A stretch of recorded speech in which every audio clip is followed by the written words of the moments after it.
You have the floor. Madam President, we thank Deputy Special Coordinator for the Middle East Peace Process, Ramiz Al-Akbarov, for his detailed assessment of the situation in the occupied Palestinian territory in the context of the implementation of Security Council Resolution 2334. We have carefully reviewed the Secretary General's written report on the matter. We have also listened carefully to the civil society representatives. Regrettably, what we have heard today gives us no cause for optimism. The Israeli authorities have been consistently pursuing a policy of strengthening their administrative and legal control. The pace and scale of settlement construction and expansion have long broken all records. Unprecedented decisions have been taken to develop the E1 area and to revise the legal status of areas B and C in violation of the Oslo Accords. This is creating irreversible facts on the ground and shrinking the territory under Palestinian control. Russia's position is unequivocal. Israeli settlements in the West Bank are illegal, and all settlement activity in the occupied Palestinian territory must be immediately halted by Israel.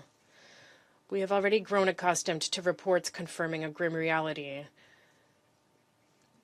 Resolution 2334, adopted in this chamber 9.5 years ago, is not merely being ignored, it is being openly violated. But one cannot grow accustomed to the manifestations of violence in the West Bank, which at times take on the most appalling forms. It is impossible to look without tears at the photographs of happy parents holding a smiling 7-month-old baby, Sam Abu Haikal, knowing that he was killed by bullets fired by Israeli soldiers who decided that an approaching car carrying his family posed a threat to them. As Undersecretary General Tom Fletcher has said, children die in large numbers when they come to be seen as collateral damage. Under no circumstances must the killing of children become an everyday reality. Otherwise, humanity is doomed. We note the statement by the Israeli Defense Forces that an investigation into this incident has been launched. We call for those responsible to be held accountable to the fullest extent of the law. This approach must extend to all other cases of violence in the West Bank, regardless of whether they involve settlers, Israeli security forces, or Palestinians. No one should be above the law. Regrettably, as noted in the Secretary General's report, the daily number of attacks by settlers has risen to an unprecedented level, with many of those attacks carried out in the presence of Israeli security personnel. On the basis of the Secretariat's data, one can only conclude that settler violence is systemic and that the judicial and law enforcement system is failing to take meaningful steps to address it.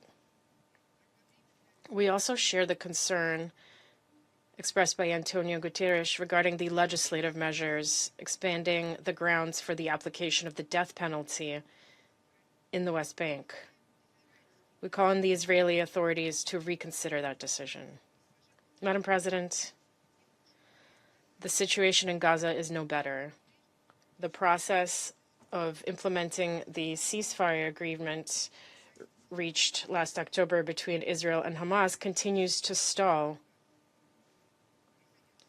Security Council Resolution 2803, which endorsed the Donald Trump plan for a settlement in the Palestinian enclave, has unfortunately remained on paper only. There is currently no basis for speaking of a lasting peace.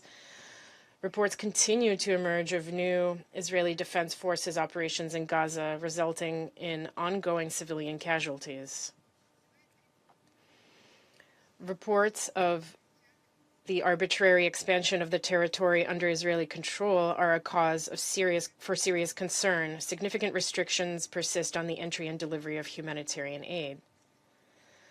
The International Stabilization Force has yet to be established. A mechanism for the disarmament of Hamas has not been agreed upon. No prospect is in sight for the full withdrawal of Israeli forces from Gaza. No concrete timeline has been set for the transfer of administrative authority to the Palestinian technocratic body, namely the National Committee for the Administration of Gaza, which is still unable to make its way from Cairo to the Gaza Strip. It is equally clear that there is currently no practical progress whatsoever towards the reconstruction of the enclave. Essentially, the U.S. administration's peace efforts on the Palestinian track have been put on pause. Against this backdrop, the achievement of a U.S.-Iran understanding and the easing of tensions across the broader Middle East region offer hope that the deadlock on the Palestinian-Israeli track may yet be overcome.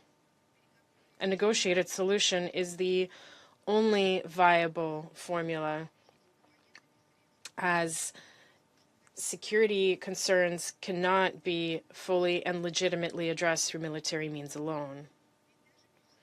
For all the difficulty in advancing the agreements brokered with the mediation of the U.S., Qatar, Egypt, and Turkey, without a diplomatic solution, the conflict would have claimed far more lives, and Israeli hostages would still be languishing in the tunnels of Gaza.